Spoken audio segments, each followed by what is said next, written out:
The dawn of Diwali, Krishna's valiant conquest of darkness.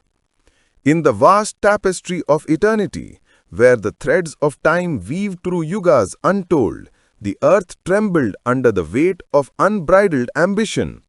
It was the twilight of the Dwapara Yuga, an age where shadows lengthened, and the hearts of men and demons grew heavy with the poison of adharma. From the churning depths of cosmic memory, born of a divine sweat drop from Lord Varaha's tusk, rose Narakasura, a son of the Earth Mother herself, Bhudevi.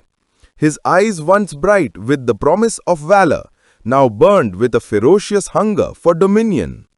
Towering and unyielding, his skin like forged obsidian, Narakasura strode the realms with the ferocity of a storm unleashed.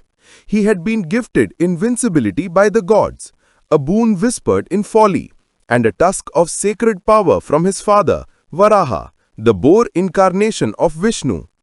Wield this only in the hour of greatest peril, Varaha had intoned, his voice a rumble of thunder laced with paternal sorrow. Let Dharma be your shield, my son, for power without righteousness is but a chain that binds the soul. But the heart, that treacherous vessel of desire, betrayed its own. Narakasura's conquests knew no bounds.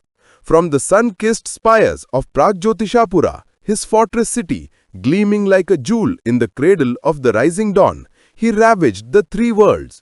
Armies of asuras, their roars echoing like the growl of subterranean fires, swept across the mortal plains, pillaging villages where children once laughed in innocent play.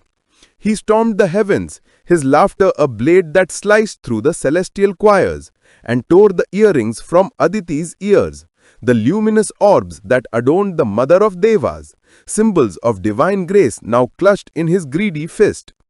Indra, king of the gods, felt the chill of despair coil around his throne like a serpent. The stars weep, he murmured to the winds, his voice cracking with the raw ache of a father witnessing his children's chains. In desperation, he descended to the mortal coil, seeking the one whose flute could soothe tempests and whose gaze could shatter illusions. Krishna, the dark-hued enchantress of hearts, the eighth avatar of Vishnu. In the verdant groves of Dwaraka, where the sea whispered secrets to the shore, Krishna reclined amid his beloveds, his lotus eyes half-lidded in contemplative peace. Satyabhama, his fierce queen, fierce as the sun at zenith and tender as the first monsoon rain, paced like a lioness denied her hunt. Her silken robes embroidered with threads of gold that caught the dying light, swirled in agitation. News of Narakasura's atrocities had reached her. Tales of daughters stolen from the hearths, their cries swallowed by the demons' shadowed halls, of gods humbled, their pride ground to dust. Rage bloomed in her chest, a crimson flame that scorched her veins, mingling with a mother's unspoken grief, for in her soul's hidden chambers she was Bhudevi reborn, the earth aching for her wayward son. "How long shall darkness feast on light, my lord?" she demanded, her voice a whip crack that silenced the rustling palms. Tears, hot and defiant, traced paths down her cheeks, jewels of fury, born from love's deepest wound. Krishna arose, his form unfolding like a storm pregnant with lightning. Compassion softened the edges of his resolve, a quiet ocean beneath the gale. "The night ends at dawn, my beloved," he replied, his words a balm that wrapped her trembling form. "We shall carve that dawn with the blade of truth." With a nod that sealed fates, he summoned Garuda, the eagle of golden plumage, whose wings beat like the heartbeat of creation itself.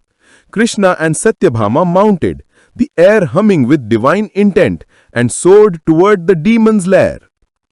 Pragjyotishapura loomed like a nightmare forged in iron and flame, its walls a labyrinth of terror, rings of jagged rock that clawed at the sky, motes of blistering fire that licked the heavens with insatiable tongues, ramparts of razor spears that thirsted for flesh.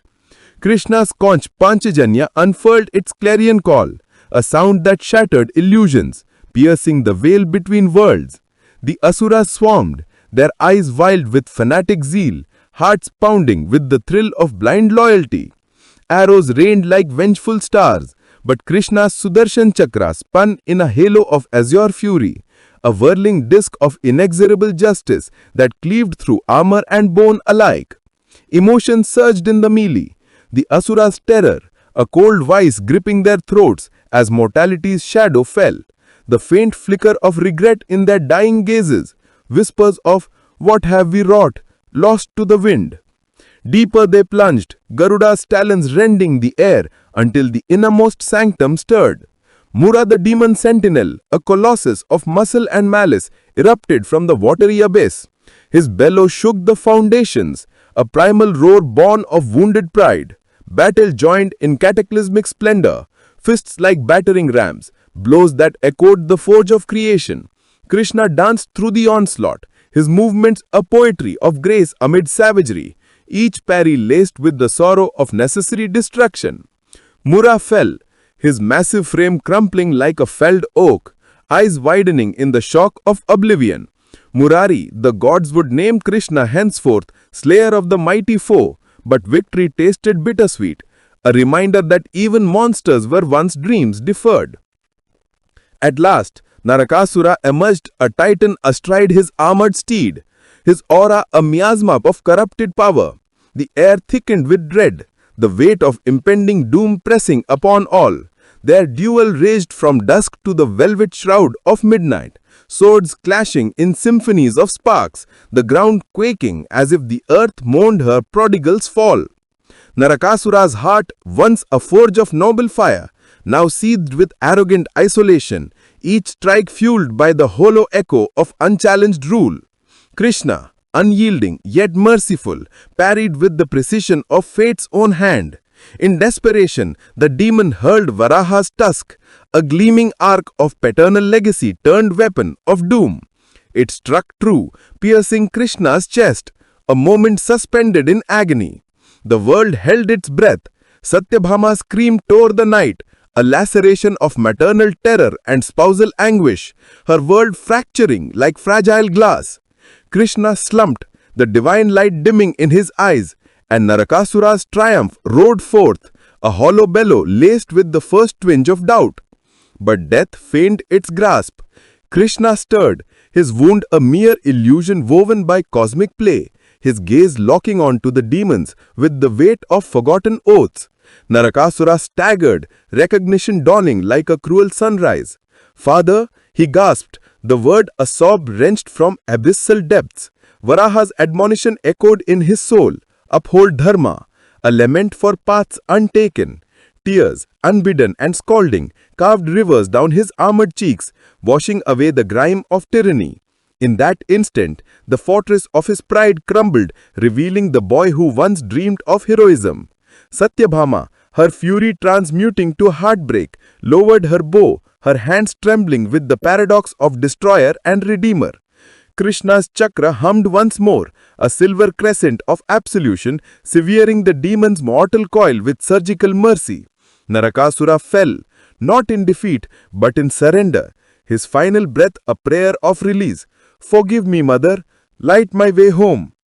As the first rays of dawn pierced the gloom, piercing the veil of Chaturdashi's endless night, the captives emerged from shadowed dungeons, 16,000 souls, their eyes alight with bewildered joy, hearts swelling with the miracle of freedom.